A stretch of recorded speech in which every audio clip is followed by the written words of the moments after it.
반화제입니다. 이번에는 반화제는 이제 가장 밑에 깔린 이야기가 스트레스하고 신경계의 관계입니다.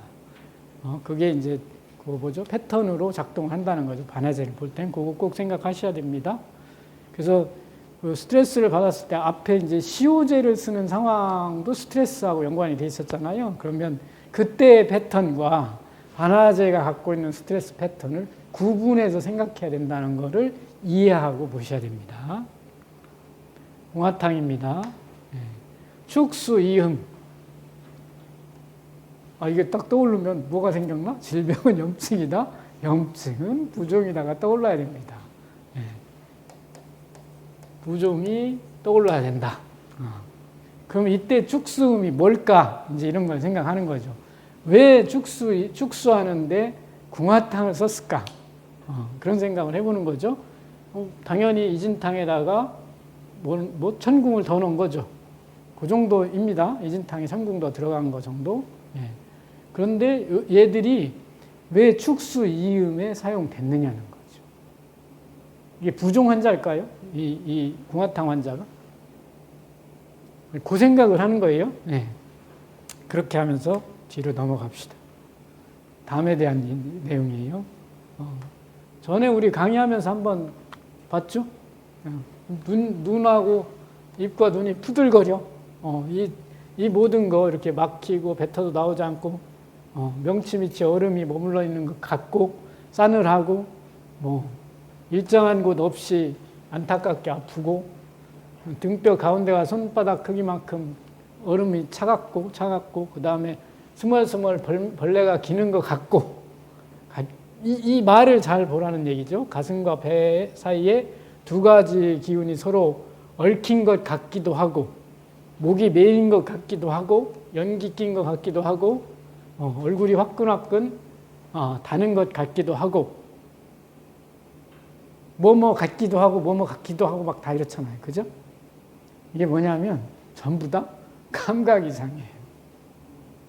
그냥 한마디로 딱 표현하면 그냥 감각 이상.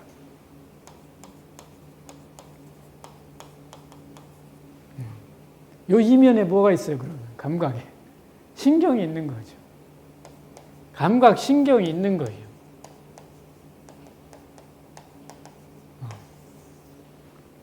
그러면 이 말의 이면에 만약에 이런 신경 반응을 일으키려면 그 조직이 어떤 식으로 변해야 될 거 아니에요. 그죠? 그래서 이런 감각이 나온 거 아니에요. 아니면 이 신경 자체가 손상이 됐든지, 이 신경이 있는 조직 안에가 어떤 변화가 있든지, 이 신경 자체가 손상돼 있든지, 그래야 이런 현상이 벌어질 거 아니에요. 감각 이상이 나올 거 아니에요. 그죠? 그 이면이 뭐야? 궁화탕. 부종이죠. 축수이음입니다. 이해 가시죠? 그러니까 이 감각 이상을 만든 궁화탕의 배경은 부종이라는 얘기예요. 그러니까 그 부종이 우리가 생각하던 얼굴이 이만큼 뚝뚝 붓냐, 손발이 막 이렇게 붓냐, 그게 아니에요. 그 정도의 부종이 아니라는 뜻이지.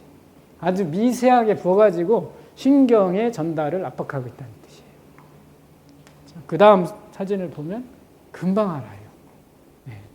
이렇게. 에데마가 부종이 신경의 전달을 막고 있죠. 전달을 약화시키거나 막고 있다는 뜻이에요. 그래서 궁화탕은 아마 이런 상황을 상정하고 쓰는 것일 것이다가 제 판단입니다.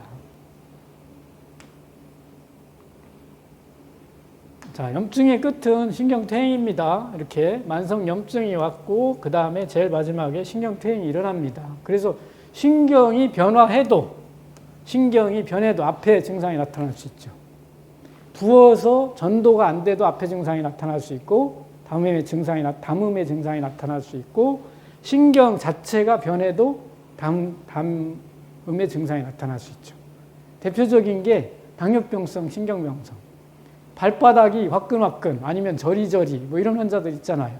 그게 이런 케이스에 해당하겠죠. 신경에 변이가 생긴 다음에 감각 이상이 온 거. 그런 것들을 생각하시면 돼요. 그러니까 담음이라고 옛날 사람들이 구분한 거는 이 두 가지를 다 포함하고 있을 거라는 거지. 그죠? 부종에 의해서 신경 전달이 안 되는 유형도 포함되어 있을 거고, 그다음 신경 자체의 변성도 포함되어 있을 거라는 거예요. 그거를 구분해서 생각해야 된다는 얘기예요. 지금 상황에서 이제 뒤에 처방들을 보면서 갈라보는 거예요. 그런 처방인지 아닌지를. 근데 궁화탕 같은 경우는 부어서 전달이 안 되는 데 쓰는 처방이라는 거를 거의 전면에 내세운 거죠. 그죠? 부종 때문에 감각 이상이 온데 쓰는 처방이다. 이런 뜻이죠. 신경염입니다. 신경의 어느 부분에 이제 손상이 있고, 그런 다음에 그 주위에 이제 마스터셀에서 분비되는 히스타민에 의해서 다음 신경의 그 끝에 감각되는 위치, 그 위치를 자극하는 거죠. 히스타민이. 그 다음에 또 이게 이제 말하자면 서로 신경 끝에서 나오는 감각신경 말단에서 나오는 피물질이 마스터셀을 건드리고 마스터셀이 다시 히스타민을 분비하는 게 이게 그 손상 위치를 중심으로 해서 이렇게 멀어지면서 계속 반복되고 있다는 얘기고, 끄트머리로 갈수록 작용은 희미해지는 거죠. 그 손상 위치를 뺀 나머지 위치를 거의 신경염으로 보는 겁니다. 그래서 실제 염증은 없지만 이런 과정을 거쳐서 신경 흥분 정도가 염증과 유사하게 일어난다는 뜻입니다. 그리고 신경염의 형태입니다. 신경성 염증의 형태. 천궁입니다. 궁화탕에서 천궁은 이제 심장에 있는 베타 수용체에 대한 간접적인 작용으로 해서 심장을 억제하는 능력이 있습니다. 천궁 자체가. 그 다음에 중추신경계에 진정작용이 있고, 그 다음에 평활근 수축이나 진경작용이 있는데 얘가 근이완제로서의 역할을 한다는 겁니다. 그러니까 반화 이진탕과 천궁을 섞어서 이게 만약에 근이완제라면 이게 팽팽해진 조직들을 좀 완화시킬 수 있는 능력이 있지 않겠냐. 근육이 딱딱해져가지고 신경을 이게 포착이 일어난다든가 이래도 신경 전달에 문제가 있을 수 있잖아요. 그런 것들을 다 상정할 수 있는 처방이라는 뜻이죠. 네.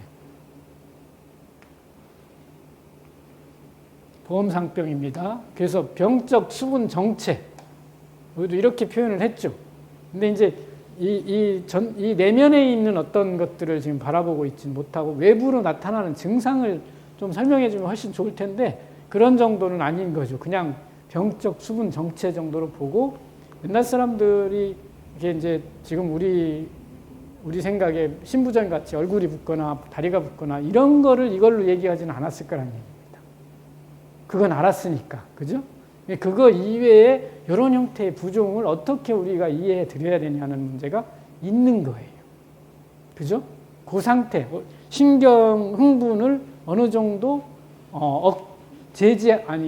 흥분을 감소시킬 수 있을 만한 부종, 뭐 이런 정도를 우리는 어떻게 감지해낼 거냐, 이런 생각을 해볼 필요가 있다는 얘기입니다.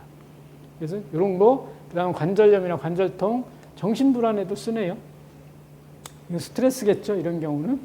그런 정도로 생각해 보면 될 것 같습니다. 궁화탕.